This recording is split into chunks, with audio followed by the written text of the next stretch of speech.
what I pulled together is based on a leadership theory. In organizational growth, one leadership theorist suggests that there are various stages of organizations. The first stage is forming. They come together and they're forming. I deleted a stage in this framework. The next framework, according to his model, is storming, right? It's like in marriage. Some of us can think about it in relationships. We're so smitten with the other person. That's the forming stage. Oh, we're so delighted to be in one another's presence. That's forming. And then the storming happens when he starts leaving the toilet seat up, right? Or when she puts towels on the bathroom floor, whatever our habits. That's when the storming begins. I've left that out of this framework. I just go from forming to norming, when we start really clicking together, to performing. So what I've done is I've thought through what I'm thinking are roughly 5 stages. And all this is theoretical, and it's sort of based on our experience here in Austin, Texas, of my going from Father Jayme, a priest, a person who's ordained but with no community, which is where I was in January of 2012, right after 10 years of ministry in the Roman Catholic Church. I had a title. I had the gear to be able to dress myself up, but I didn't have a community. Follow me? That was me in January of 2012. Stage 0. I'm alone. I'm a deacon or a bishop or a priest, but I don't regularly celebrate with others in a way where I'm serving as their deacon or as their priest or as their bishop. I may be, here in Austin we have other independent Catholic clergy who tell me that they go to Episcopalian churches and other places where they worship with the people, but that's not exercising their ministry in the same way. So stage 0, as I think through this, was Father Jayme in January 2012, alone in what would become the rectory, celebrating with no community. I was outstanding. Right? I was outstanding. I was a shepherd. Stage 1, as I think through it, is here at Holy Family, is sort of like that when you have that desire, you know, I'm a priest, I'm a deacon, I'm a bishop, what can I do with this? So stage 1, I've sort of thought is the stage where a person more or less regularly celebrates the Eucharist with, you know, the people who gather with them, which is essentially what we started doing in March of 2012. You know, a few people gather with us, but let's just be honest, if I wasn't there for whatever reason, it didn't go on. I remember those early days. So I was, if I'm not mistaken, the last vocation that Archbishop Harms brought into the church, you know, with his leadership in March of 2012. He, of course, the tragic events that ended his life were in April of 2012. Yeah.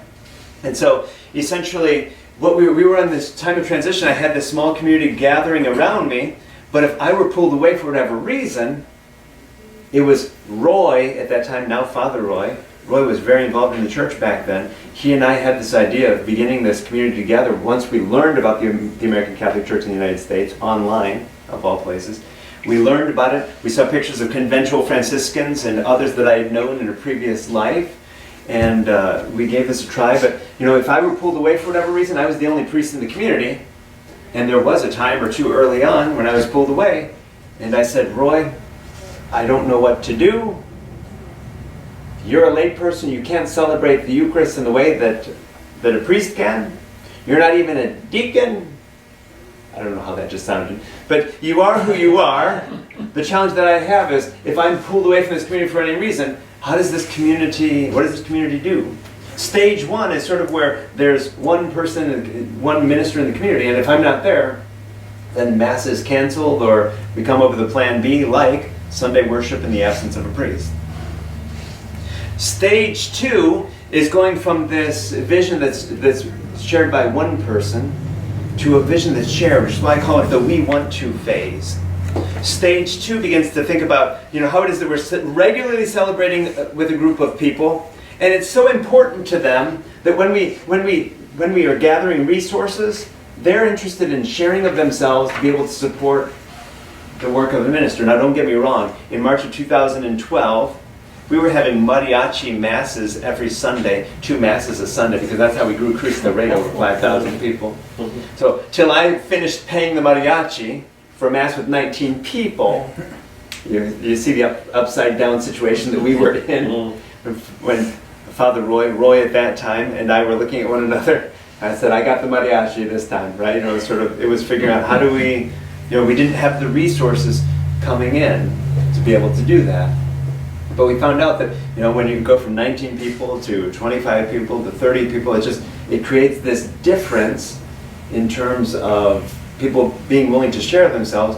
And then when you start talking about sacraments, in the independent Catholic tradition, we have such an opportunity that so many people have been denied the sacrament so long that here in Austin we find all sorts of people coming to us. For instance, on Saturday for confirmations, because they know they could be confirmed in other parishes, but they have 3 jobs and 4 kids and other obligations.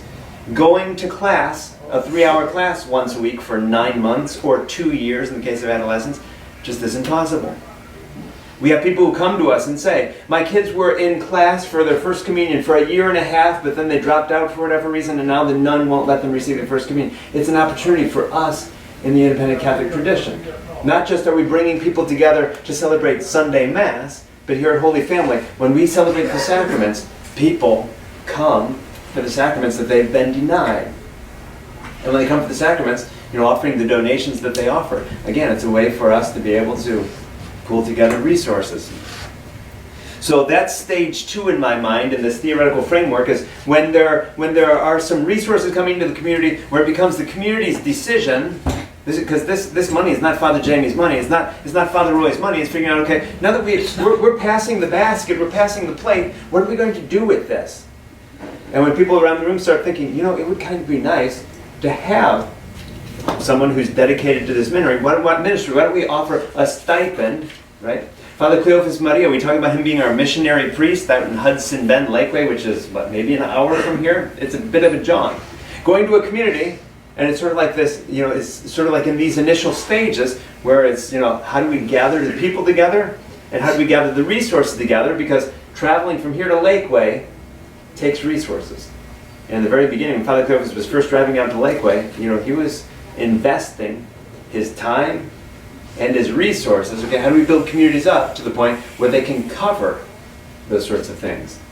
So that we're not left thinking, am I going to Lakeway today? Oh, I really don't feel like it. And, I'm burning my own gas to get there. And I love the people, love the ministry, but it's said, what is every person's favorite radio station in the East Coast where we have the the W's that begin the radio stations? What's every person's favorite radio station? WIIFM. WIIFM. What's in it for? We don't like to think like that as ministers because all of us are so selfless in our giving. But at the same time, when you give and give and give and there's nothing in return, there's a sobering moment when some of us ask ourselves in those existential moments, what am I doing here? Are the people even grateful? Stage 3, we are the norming. It's not just this desire now, but something is beginning to click. Here in the history of Holy Family, what we found was that the Eucharistic community was we were working. This was like there was something real about this. This is not just Father Jayme and Father Roy in a living room with a few people, but there's like a spark that's catching here. And when you start talking about things like, well, what name should we have? I'll never forget, because from the very early on, we started like having this pastoral council where it was sort of like this shared model of leadership. And I remember asking the question, I didn't come with any preconceived notions about what the name of this church would be. I didn't. I had no idea we'd be a Holy Family. I asked the group, what name should we give ourselves as a community? Maybe some of us have asked ourselves that in our own places. What name should we give ourselves? It's not me picking a name for this community, or this church, or this chapel. What name would we like for this? I remember, people were throwing out the ideas, well, what about St. Julia? Or what about Holy Trinity? And Rita Cueva said, what about Holy Family? And I think for us, that was a real moment when the light bulb went off and we were like, Holy Family? Family? That's really, it's so stage 3 is where you're starting to think about things more formally. It's not just celebrating the Eucharist with a small group alone and they're going to not have anything when I'm not there, but we're starting to build what could become a parish community. thinking about things like name, thinking about how it is that we get recognition of our organization. Here in the state of Texas, you have to go to the Secretary of State and fill out the paperwork to be a non-profit organization in the state of Texas. And then in the United States, to become an organization that's recognized as tax exempt by the Internal Revenue Service and IRS, 501c3. It's sort of like, it was at this stage that we as a parish are thinking about these things. During the first year and a half, we didn't think about, we thought about the name early on. But filling out the paperwork with the state or with the IRS, we didn't think about these things. People were generous to us, fortunately, but they weren't thinking, I'm looking for a 501c3. They weren't interested in that so much. It took us like a year and a half to 2 years for us to get on that stage where we looked at one another and said, maybe it's time for us to become a 501c3. Before then, we were relying on the generosity of the American Catholic Church, which is a 501c3, right? Thank you for your gifts to the American Catholic Church in the United States. But for us to have our own 501c3 was for us to say, there's something real about this. There's something is coming together here. Stage 3 is also the stage at which the non-ordained feel part of the community and have to have an active role. For us, it was just important early on. This is not going to be Father Jayme's church, and we still work against that because people still identify this, as they identify the ministry with the minister. How do we start moving from that so that instead they start seeing it as, this is our church? And even if Father Jayme leaves tomorrow, if the Lord calls Father Jayme home tomorrow, we'll thank God for the time that he was with us, but you know what? He's going to go on. Stage 4. Stage 4, in our history at least, was when we were thinking about how it is that we're putting in place the necessary structures and systems that Roman Catholic parishes have. And it's not that we're aping or imitating what the Roman Catholic Church has, but we've got to be thinking about this in a similar sort of way. If we're offering sacraments to people, they're going to be coming to us and asking for copies of their sacramental certificates. Oh, I better keep a database on that. Oh, if I'm interested in growing a community, well, as people come and visit us, you'll notice the attendance pads and the pews there. Oh, that's a way for us to be able to get their data. What are we going to do with that? Oh, let's get it into a database. We were doing our monthly reports to the Vicar of Clergy for a long time until we discovered that, hey, with our database, what if we just give people access, and then you suddenly, instead of writing a report, you suddenly have access to log in and see, oh, I want to see how many sacraments they celebrated this month. Whoa, it's all in those systems. At that point, we had become a 501c3 nonprofit organization recognized by the IRS. We had systems for tracking all sacraments. We recorded all stewardship. Stewardship simply meaning that, now we have parish envelopes so that when a person is giving, we're able to track that. Part of what our stewardship committee of Becky and Rafaela and Terry do on Sundays, they're often here until 3 o'clock in the afternoon because I have certain systems that I expect of this parish because we have certain internal controls so that no one can accuse anyone of doing something they've never done. Oh, Father Jayme's taking out the collection again. Oh, no. I'm not. We are going to have systems in place so that no one can ever say that. Right? So we have these internal controls in place, and Becky and Rafaela and Terry are tracking all the donations that are then going into the database. And at the end of the year, we can press the button and generate a giving statement for anyone who's given any gift to the parish in an identifiable way. So it's getting in place these systems and structures so that essentially we're like a Roman Catholic Church in terms of systems and structures. We're different from a Roman Catholic Church in just that we're so incredibly inclusive and trying to follow in Jesus' footsteps. Stage 5 is where we're pressing right now as a parish community. We have and we still will. It's sort of like this, we've put all these systems in place, but now what? It's sort of like we've built up all these resources in our building fund. We're dreaming of building a church together. But we also are really intent right now in our history and putting together the systems so that this church can outlive anyone. If any one person leaves the church for whatever reason, through death or through whatever, the church goes on. What will it take to do that? Here at Holy Family right now, we're talking about a board of directors, so that essentially people have called this Father Jayme's church. In many ways, I've been the one leading it. right now I'm pushing our pastoral and finance council in the direction of saying, what if we were to put this, not Father Jayme being in charge, but of a board of directors being in charge, and having, the services of a pastor at their pleasure. That way they can make the decision, right? If Father Jayme ever does something so scandalous that he needs to go, the church can continue under the leadership, for instance, of this group, knowing that, yes, let's just be honest, personality plays into all of this, but at the same time, this is larger than any one personality. And if any one personality leaves, let's just be honest, lots of people go to churches based on the personality in that church. The challenge for us is that we need to be thinking about how do we make it so that even if one personality goes, whichever personality that is, that outlives us. Because then we start talking about legacy. Stephen Covey, have you heard that name before? He wrote The 7 Habits of Highly Effective People. In one of his later books called The 8th Habit, after the 7 Habits of Highly Effective People, he came up with the 8th habit. And in that book, he talks about a phrase that I absolutely love. These 3 things, he says, keep in mind. And to me, it's a motto that largely shapes my life. Live, love, and leave a legacy. Think about that for a moment. The limited days that we have on this earth, why not use them to live to the fullest? Live, love. Why carry that hatred in your heart? And to leave a legacy.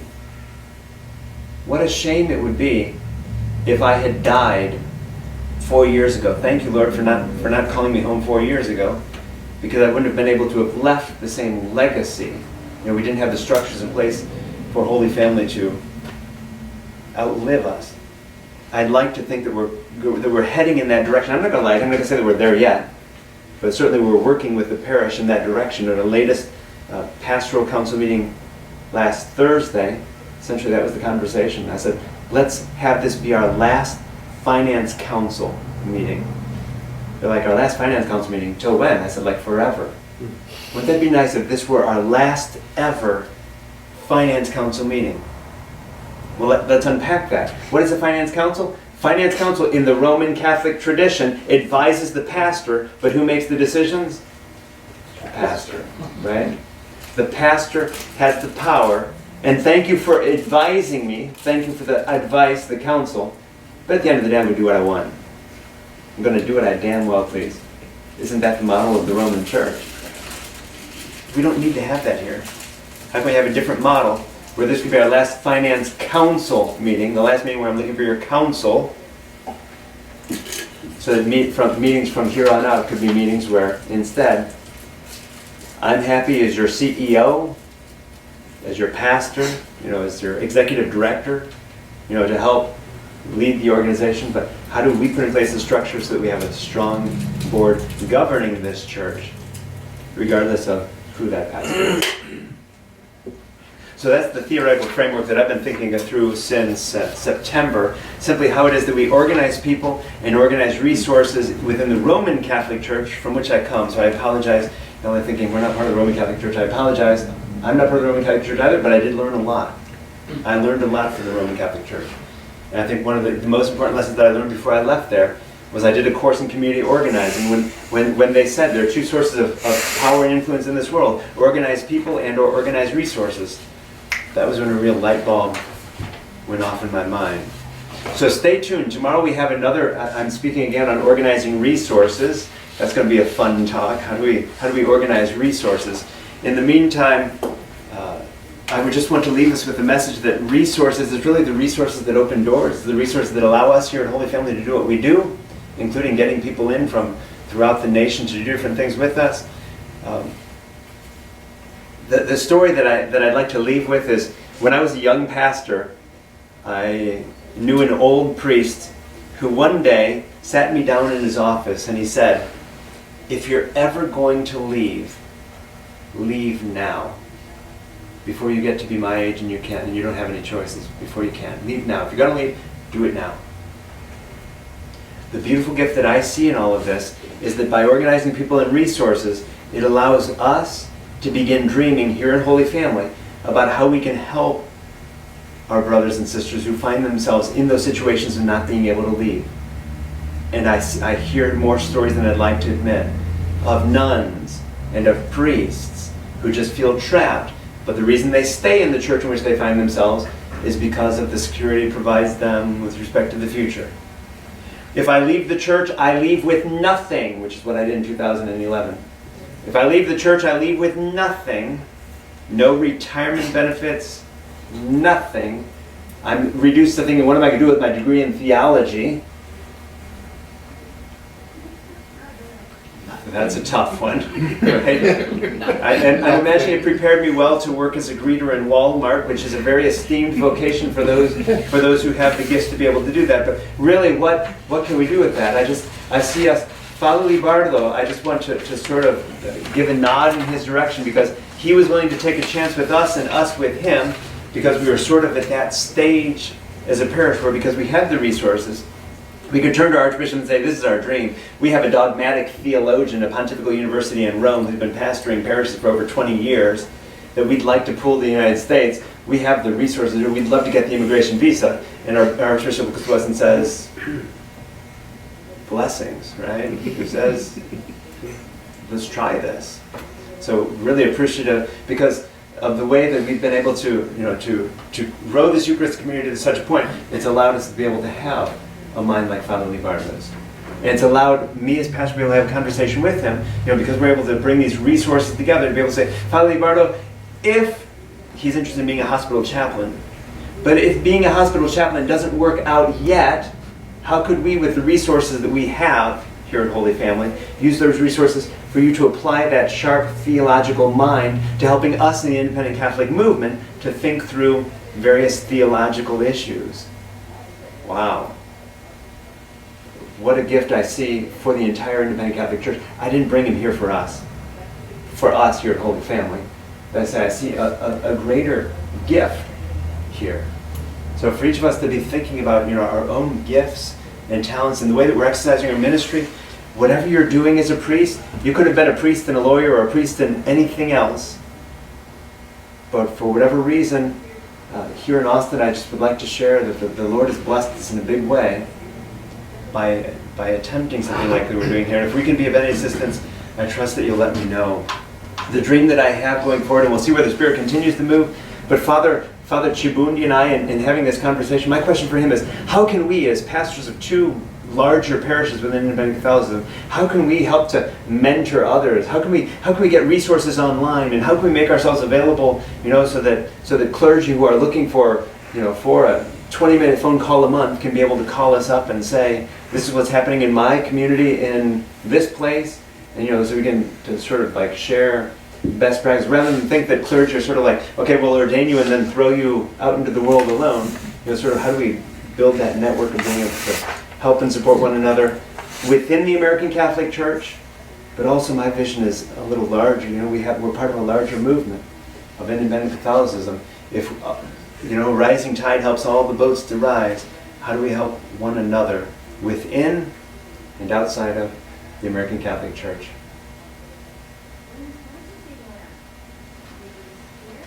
Any questions, comments, opinions, concerns, complaints?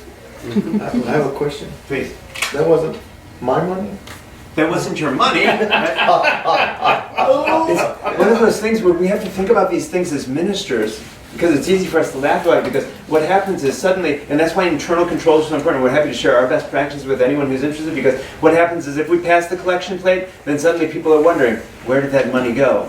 Right? Exactly. In some cases it's easy, because when Father Cleophas is driving an hour to Lakeway, spending whatever time there, and driving home, the thought of how much he's invested in the time there, going there, spending time there, and going back, plus the gas, is sort of easy. We're passing around the plate, and the $60 that came in don't even begin to cover the gasoline, let alone his time. But then when you start getting beyond those stages and more resources come in, when we celebrated confirmation out in Lakeway, then suddenly that was a big influence, a big influx of resources into that community. Okay, now that allowed them to start to dream in a different way. Thank you for joking about that, Father Rogers. It's an important point.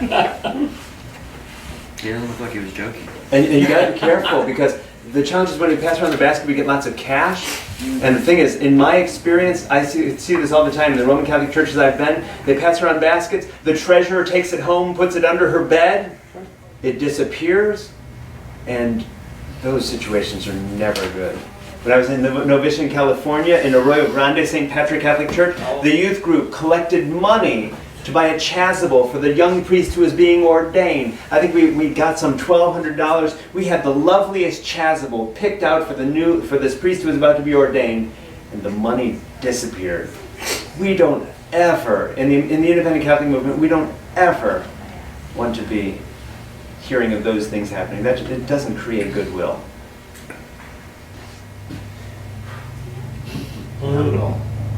And maybe Father Liberato, instead of dogmatic theology, might have to start teaching us liberation theology here in the United States. Theology. There you go. Feminist liberation theology, Latin American liberation theology. There's so many riches that I imagine that's the challenge of all of us here, is discerning what are our gifts, what are your gifts, what are my gifts, what are our gifts together, so that we can start thinking about that, right? What influence could we make?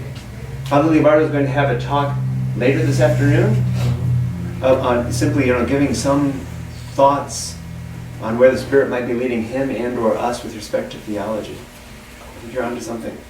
The challenge that we have in independent Catholicism is as long as we are a working clergy, with all sorts of responsibilities that distract us and families and all the things that happen in life, we don't have the same thought that's been brought to the Roman Catholic Church. Think of all those monasteries. I'm thinking of all those houses of formation that I lived in, where there are all sorts of professors who were able to dedicate their time to study and to writing and to doing what they were doing because their communities and the church had this way of organizing resources to support them to do what they did. My dream is to have a religious community here in Austin.